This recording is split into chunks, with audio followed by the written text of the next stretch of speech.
Olá, Deus os abençoe, em nome de nosso Senhor Jesus Cristo, que a graça e a misericórdia de nosso Senhor Jesus possa abençoar nossas almas nesse instante. Eu quero comentar hoje a mensagem O Selo da Páscoa, pois ainda nós estamos debaixo dessa influência nesses dias. Saímos agora da semana, que assim chamamos Semana da Páscoa, mas o selo da Páscoa é o poder vivificador do Espírito Santo sobre as nossas vidas, nos aprontando para a hora do arrebatamento. E esse poder para vivificar nossos corpos mortais vem através do Espírito Santo, ao tomar a palavra, as promessas para esta hora e fazer essas promessas viver nesses dias sobre a vida dos eleitos. Jesus Cristo, ele podia ter fé naquilo que ele era e naquilo que Deus disse que ele era, porque ele conhecia as Escrituras para o seu dia e ele sabia as promessas para aquela hora, e ele podia então dizer: destruir esse templo, em 3 dias eu o levanto. Ali estava Emanuel, o Deus Todo-Poderoso, e ele conhecia as Escrituras, porquanto ele é a palavra, ele é a palavra manifestada. E ele sabia o que estava nos Salmos, quando Davi disse que nenhum dos seus ossos seria quebrado e a sua carne não veria corrupção. Ele sabia que antes de 72 horas ele ressuscitaria, porque ele conhecia a palavra, porque o poder está na palavra, a palavra do seu poder. Então, quando chega a hora daquela escritura se cumprir, o Espírito Santo vem sobre a palavra e ele começa a dar vida para a palavra e ele então começa a se manifestar. Nós não podemos ir a Deus quando nós queremos, e também não são nossas expectativas que farão com que Deus cumpra a sua palavra. O que faz com que Deus cumpra a sua palavra são as profecias apontadas para o dia e a hora em que Deus tem aquilo pré-ordenado. Veja que Jesus Cristo, ele sendo o Verbo, no princípio era o Verbo estava com Deus e o Verbo era Deus. Não obstante a tudo isso, dele ser Deus forte, dele ser Emanuel, dele ser Deus conosco, veja, ele sendo a palavra, ele não pôde operar por 30 anos até que o Espírito Santo se movesse sobre a palavra para cumprir a Escritura. Da mesma forma, temos essa Bíblia, ela é a palavra, ela é Deus em forma de letra, ela é o Verbo, sim, aqui está cheio de sabedoria, cheio de entendimento, mas a palavra profética, a profecia, veja, ela não se cumpre quando nós queremos, isso precisa do Espírito Santo vir sobre a palavra para fazê-la se manifestar. Então nós cantamos: mova Espírito, mova sobre nós. Então um homem capta a visão, ele recebe a inspiração para ler uma certa parte da Bíblia e ele capta aquele mistério e o Espírito vem sobre aquela palavra e faz ela viver. Então aquilo se torna a mensagem, veja, pregada por aquele servo de Deus inspirado para aquela hora, e o homem e sua mensagem são a mesma coisa. Então, há centenas de profecias para os nossos dias. Veja, essa mensagem, ela é toda profética. Ela é o assim diz o Senhor, ela é a palavra pregada pelo profeta de Malaquias 4. Mas necessita do Espírito mover-se sobre a Escritura para fazê-la cumprir. Veja, não haverá outra mensagem, não haverá outro mensageiro. Essa foi a última mensagem, essa é a 7ª. Veja, nos dias da voz do 7º anjo, quando tocar a sua trombeta, se cumprirá. Então é o final. Veja, esse é o tempo do amém. Esse é o tempo da nova criação. Veja, debaixo do 7º selo, a nova criação feita pela palavra falada. Então estamos voltando ao Éden original, onde Deus e o homem se tornam uma unidade. Essa é a profecia de São João 17. Jesus disse: Pai, eu oro para que sejam um como nós somos um. Muito bem, tendo isso em mente, vamos ler a Bíblia em Mateus capítulo 3 sobre essa escritura. Quando Jesus Cristo veio ao profeta na água, Ali estava João Batista, o profeta, e ali estava a palavra. A palavra vem ao profeta na água. Veja, para dar início agora ao seu ministério, em 3 anos e meio de ministério, centenas de escrituras que estavam apontadas na Bíblia se cumpriram, porque o Espírito Santo começou a mover-se sobre a palavra para dar vida a ela. Ali estava ele era a Escritura, mas ele não podia operar enquanto o Espírito Santo não se movesse sobre ele.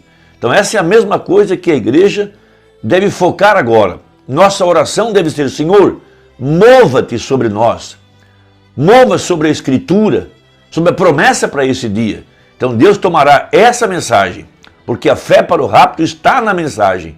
Então o Espírito de Deus vivificará nossas almas por esse poder que está dentro dessa palavra pregada pelo profeta.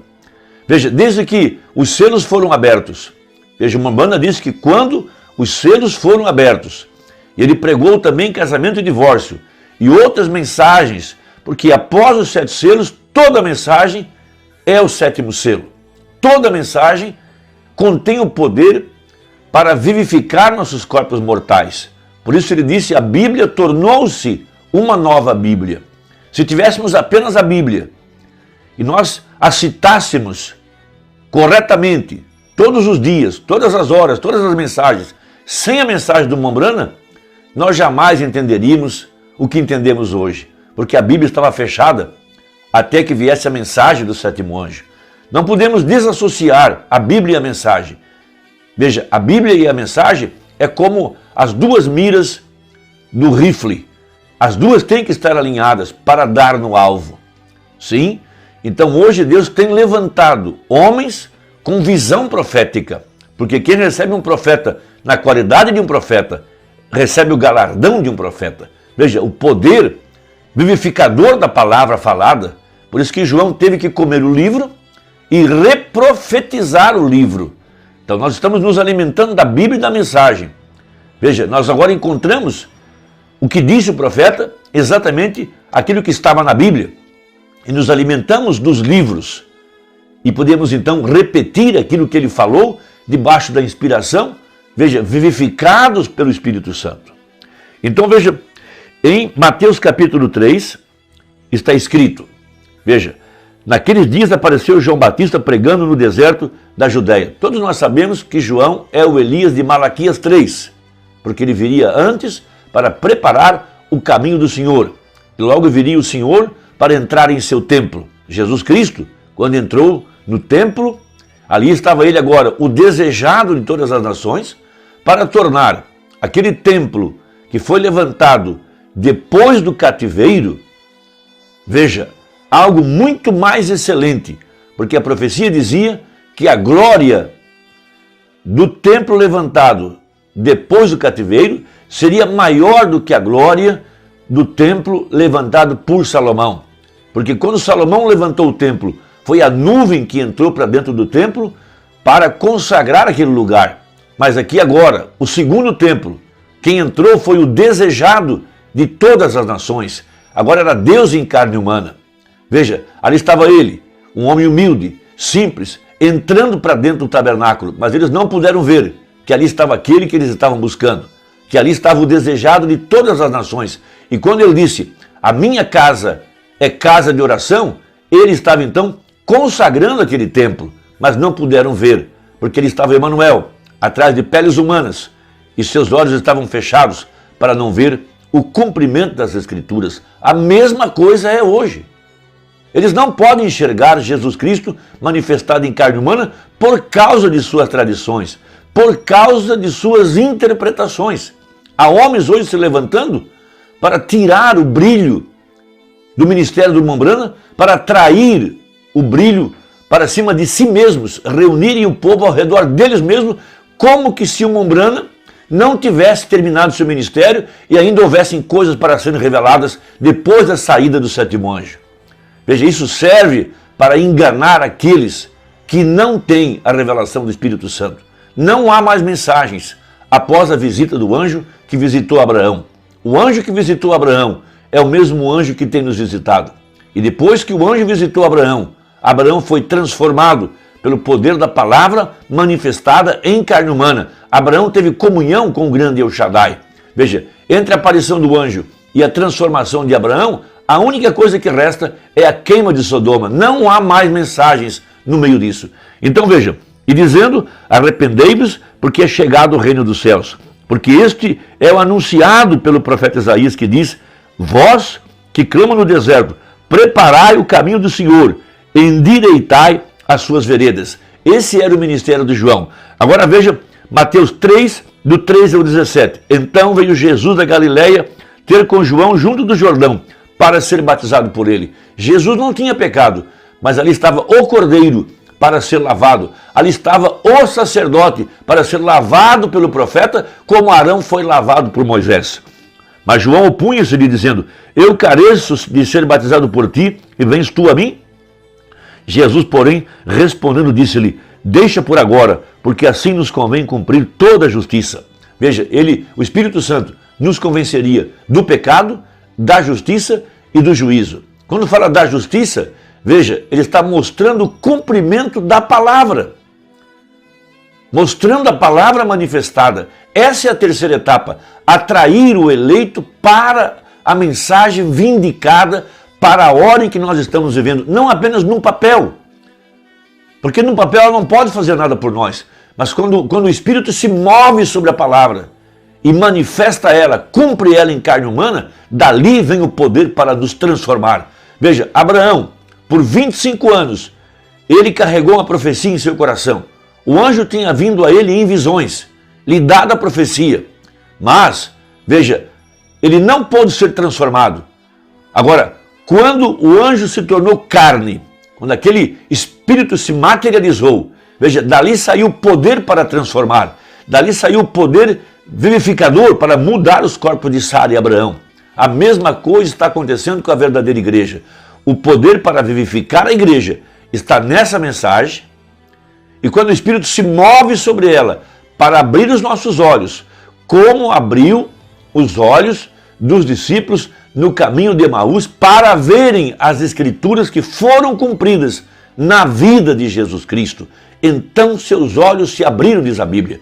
E quando Jesus se moveu em Pentecostes sobre a igreja, depois da sua ressurreição, o poder vivificador que veio através do seu ministério, Mateus, Marcos, Lucas e João, veja, esse ministério vindicado, provado, quando eles puderam entender que aquilo era a palavra feita carne, veja, o Espírito vivificou as Escrituras. Então o poder vivificador da palavra veio sobre eles. E eles então foram vivificados para a hora em que estavam vivendo. Uma igreja totalmente agora cheia do Espírito Santo. Veja, Jesus ressuscitado apareceu outra vez através do seu corpo, que era a igreja. O mesmo hoje, essa é a mesma profecia. Esta é a visão de Ezequiel 37. Então veja, Jesus, porém, respondendo, disse-lhe: deixa por agora, porque assim nos convém cumprir toda a justiça. E então ele o permitiu. E sendo Jesus batizado, saiu logo da água, e eis que se lhe abriram os céus. E viu o Espírito de Deus descendo como pomba e vindo sobre ele. E eis que uma voz do céu dizia: este é meu filho amado, em quem me comprazo. Em outras palavras, este é meu filho amado, em quem estou habitando. A ele ouvi. Então veja, Jesus, a palavra, mas ele não pôde se movimentar. A palavra não pôde fazer nada, enquanto o Espírito não se moveu sobre a palavra. A exemplo de Gênesis, a Bíblia fala que a terra era sem forma e vazia, e o Espírito de Deus se movia sobre a face das águas. E a primeira coisa que fez o Espírito Santo foi separar a luz das trevas. Logo separou a porção seca da porção molhada. Logo o sol foi criado e pôde brilhar sobre a semente eleita. Mas tudo careceu do mover do Espírito Santo sobre a profecia. Veja, a exemplo da grande mãe águia, que foi se mover sobre seu filhote lá no galinheiro. O poder vivificador da palavra manifestada, aquela grande mãe águia, ela pôde agora injetar fé em seu filho. E ele recebeu lá no galinheiro o poder vivificador de sua mãe águia. A mesma coisa, esse profeta águia, através dessa mensagem e através do seu próprio ministério, veja, injetando em nossas vidas poder de transformação, poder vivificador. Veja, da palavra, por isso a fé para o rapto está nas mensagens. Que Deus possa te abençoar, que Deus possa te encher de graça. Compartilhe essa mensagem. Se não for inscrito, inscreva-se e até a próxima, se Deus quiser, em nome de Jesus. Amém.